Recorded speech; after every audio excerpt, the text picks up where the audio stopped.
If you are going to be grateful, we give you more. If you are not going to be grateful, our punishment is severe. That's Allah's verse. لَإِن كَفَرْتُمْ. What is kafara? Kafara is to deny. Someone who's a disbeliever, they call them kafir or kuffar. In Arabic, it means one who has denied. One who has denied. What did you deny? You denied belief. In this case, the word kufr is used with ni'mah. Kufrun ni'mah means ingratitude regarding the favors of Allah upon you. That is why you burn your finger, you can say, Inna lillahi wa inna ilayhi raji'un. And if you're on a higher level of gratitude, you say, Alhamdulillah. Why? I could have burnt my whole hand. Two ways of looking at the same thing.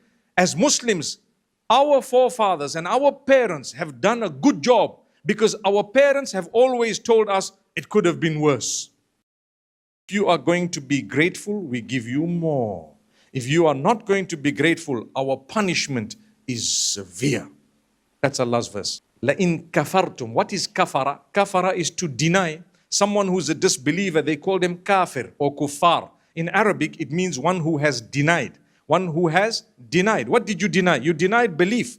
In this case, the word kufr is used with ni'mah. Kufrun ni'mah means ingratitude regarding the favors of Allah upon you.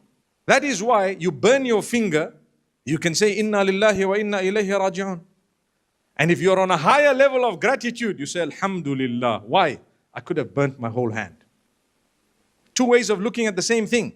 As Muslims, our forefathers and our parents have done a good job because our parents have always told us it could have been worse.